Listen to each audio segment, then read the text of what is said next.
sunrise, new day's dawning, and it's calling you and me, where the mighty Mississippi flows by Memphis, Tennessee.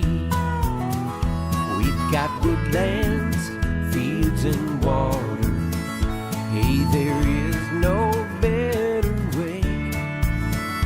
You can find out all about it on Outdoors with Larry Ray.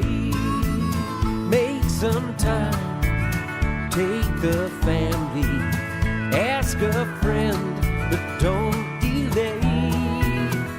Listen up and learn about it on Outdoors with Larry Ray. Listen up and learn about it on Outdoors with Larry Ray.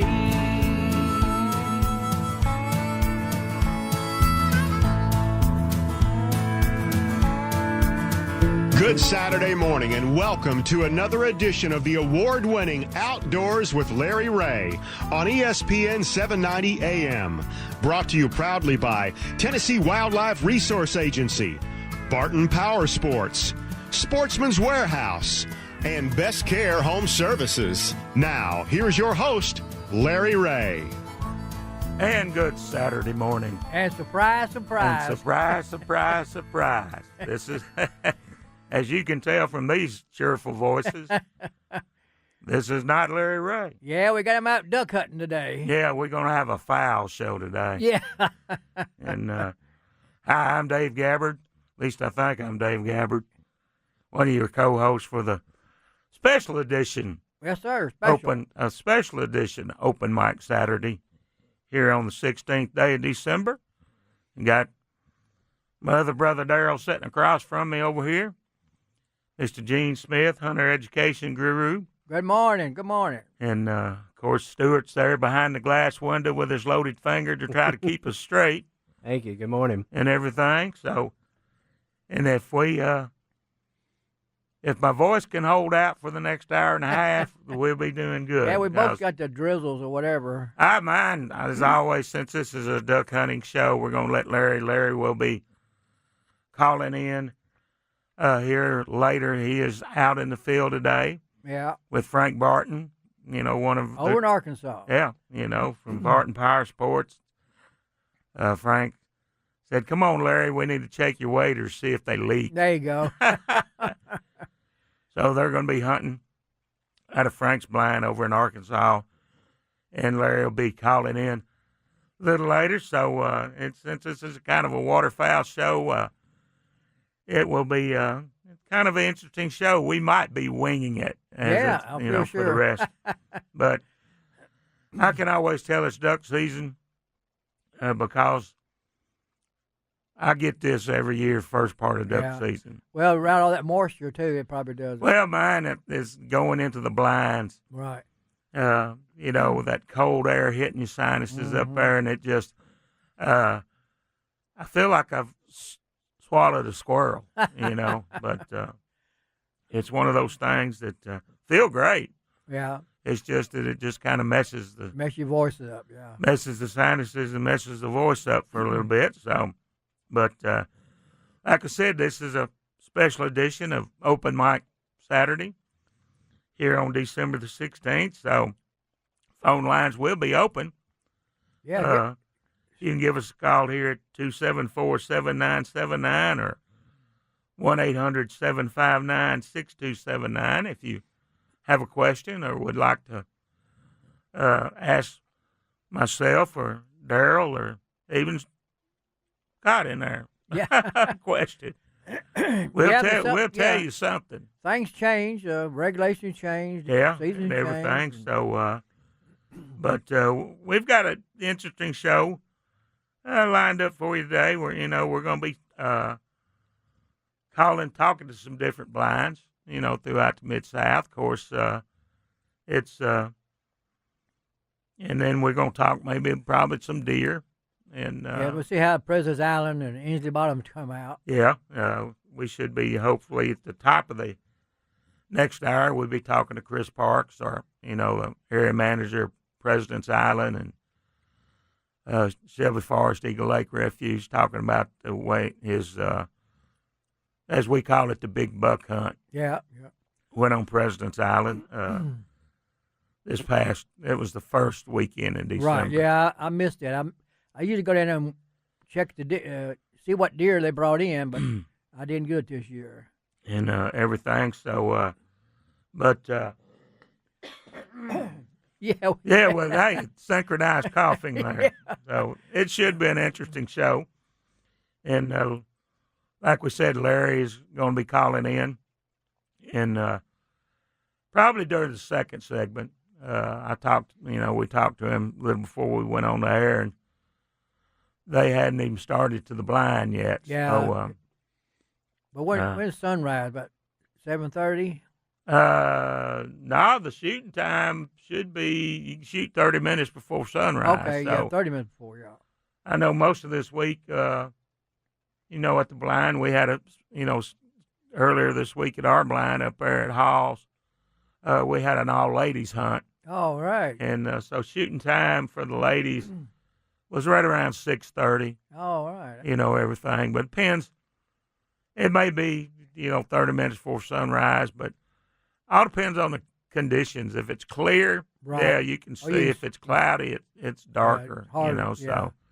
But the ladies, they had a good hunt. How many did you have? We had 17 ladies. All right, that's and great. some of them had never been duck hunting before. Oh, that's really good. And some of them had, had quite a bit of experience. So, but the ladies, they have a big time. Was there some group that went? And really, this hunt is kind of put together by our foundation. Oh, yeah. Wildlife Resources Foundation. Yeah. So, they do a great job. And everything, and it's and I never know on this hunt who to expect, because Right. I'm just there, kind of chief cooking, one of the chief cooking bottle washers, Yeah, I guess. A good cook in bottle water. And so I never know the night before who's coming in up there. I've had everything from the governor's wife, Yeah. and congresswomen, had Speaker of the House, Beth Hardwell, a couple of years would come. And Yeah. so these, but the ladies had a real good time. They, of course, like I said, some of them have never been duck hunting before. So, the first day I think they killed 24, All right. and they should have killed about 50, but it's like I said, it's if they're not used to Oh, yeah. I bet they had a ball. water, though. but they had a good time. Oh, yeah. There's a lot of good fellowship going out there. You can tell when it gets slow because the amount of conversations that's coming out of the front of the blind up Right. there. I can hear it in the back. So, Excuse me. That's what I don't like about the studio. It don't have a cough button. Yeah, I know. I missed that. The old studio had a Yeah, cough downtown button. had one. So, I'll have to be careful, I guess, turn off the mic for sure.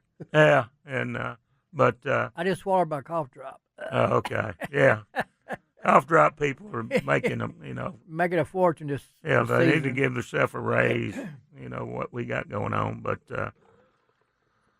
like I said, we're going to be taking some calls around the region to get some duck reports and stuff. But I guess some of the other stuff that's happening around the region last week, the Fish and Wildlife Commission met. Okay, that's right. Yeah. At Bolivar over there, and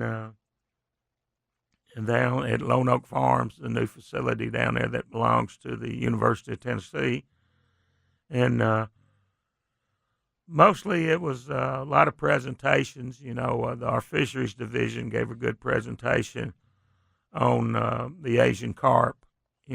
Oh, yeah. Kind of the epidemic on that. Yeah. That they're going to start looking at and monitoring. Yeah. Is it getting really out of hand? Not yet. If you Okay. talk, if you talk to some people, yeah, it would be out of hand. But they're trying to get a formulate a strategy. Number one is to collect the data to see how far up in these reservoirs that they've made it and start spawning. And they're kind of looking to concentrate, especially when you get into the Cumberland River system in the Tennessee. They've got to come through the locks, of the dams. Right. So maybe concentrating a lot of, commercial fishing activity, kind of centered around there. There is a market for these fish. I was going to say, I think I heard Asia, about that, yeah. But it's hard to invest that much capital, because the way I understand people in Asia, they like them caught and they like them flash frozen. Right, just right there. That's right. I heard that. So and that makes it tough getting them. It makes it tough that you have a big shipment, say a container ship full of fish, and you take it into Asia, and you get over there, and they just are having a bad day and decide, no, we're not going to accept this load. So the millions and millions of dollars, and they are, I've eaten them. You can prepare them, and they're excellent. Oh, really? Table fare. It's just like people are not used to. Is it a strong fish, like buffalo? Not really, but it's a particular way you prepare them and everything. So, it'll be interesting, to see. Right. Well, we have so many Asian restaurants in Memphis. Of course, that's not enough to justify. Right. So it's. I said the solution would be, if you get, if you turn on TV today and it's all the food networks, if you told me in this day and age you'd have specific channels just dedicated for food, right, and all these chefs and stuff out there, I said, yeah, just get these chefs on these food shows, start to prepare them, yeah. Get people raving Tell about people how them, to cook them, yeah. And then everybody would. It's like some guys fix deer meat. They shouldn't even be in the kitchen. Yeah. I read an article here a while back, like in England and London, some of the finer restaurants, they serve gray squirrel. Yeah. And people can't get enough of it, because they're kind of inundated with and muskrats. With our, yeah, species of gray squirrel that was introduced over there. Just strange, Yeah, it's just a phobia. A lot of people think there's a rat with a fuzzy tail, but my sister can really fix a squirrel. And they're really good. Well, I think I was probably a teenager before I realized they weren't just for breakfast anymore.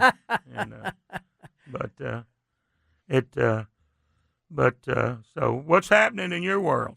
Oh, a little bit nothing. I do a little shopping, and of course we had the toy store at church. We give away a lot of toys for needy children. They come over and do some shopping, and did pretty good. We got a call the other day. Somebody got the wrong bag. They got girl toys when it should have been boy toys, and we're trying to straighten that up. Which no big deal because we got all the information on them and everything. But and I'm thinking about having a class pretty soon. Yeah, because I seen the other day most of the classes for the 2017, they're shut down, so right. I'm pretty sure you're looking at 2018. Yeah, getting Christmas time, and we'll talk about that later on. Right, and so I guess the next thing youth-wise coming up, hunting-wise, of course, we'll have the youth waterfowl hunts. Right. Yeah, Arkansas has got their second one coming up, too, pretty soon. And then we'll have our second youth deer hunt coming up. In fact, there's I think up there towards the Jackson area today, they're doing a special hunt for some physically challenged type kids. That's great. And people, on some landowners. Yeah, I was blessed here a couple of years ago when I had some young men with Down syndrome in my class, and we kind of worked them through. They knew what they was doing. They're going to always be children. Yeah. But the Safari Club International, they give me a really nice plaque. But I just enjoyed the kids. That's the whole fun of teaching the class, to get to meet different people and tell them things about the outdoors that you and I Right. see every day when we in the woods and stuff. And It's no fun knowing without sharing all the information. so I haven't checked to see if our Bartlett facility's back online Oh yet. yeah, they said they're really doing a big. I guess it's taking a long time because it's been 2 or 3 weeks. I hadn't heard anything either. Yeah, they're replacing the ventilation system Right. over there. Because it's specialized because of the range. Right, had to filter the lid and to stuff. filter everything out. So, and what I understand, that unit they put in, pretty high dollar unit. Oh so yeah. everything. So Well, that's a first class facility. There's nothing short about yeah, that. I'm pretty sure that. You remember when we first we had a thing there one time for kids, and before they had the retractable targets, they had a cable across there with the targets hanging on it, Yeah, and some kids shot the cable in two. Of course, I think he did accidentally, but everything fell down. We had to stop and put it back up again. yeah, that was up at. I used to do a lot of work at the 4-H camps and stuff, running their firing ranges, and where they had targets set up, they had a wire, and the kids always would see. Oh that yeah, they shooting. try to do that. I yeah. said, well, I'll fix that. They didn't know. So I started using just nylon. Uh-huh. I call it trot line cord. Right. And because what they didn't realize, that cord, a bullet hits that, it rolls Roll with over, it. So yeah. you can't hardly cut it. So, Yeah, kids are a lot of fun. They try you sometime, but right. it's worth it. I enjoy the kids and the ladies. They seem to really enjoy the outdoors, and when you tell them something, they actually listen to you. It's really And that's what makes it worthwhile. yeah, and so I hear music. I think I hear music. I hear yeah. music. I see Time for our Stuart first- waving, Our pointing. first break, yeah. So, y'all get up, take a break, go get you a cup of coffee, and we're going to have another cough drop here in the studio. And join us for the next segment of Outdoors with Larry Ray. Mighty Mississippi flows by Memphis, Tennessee.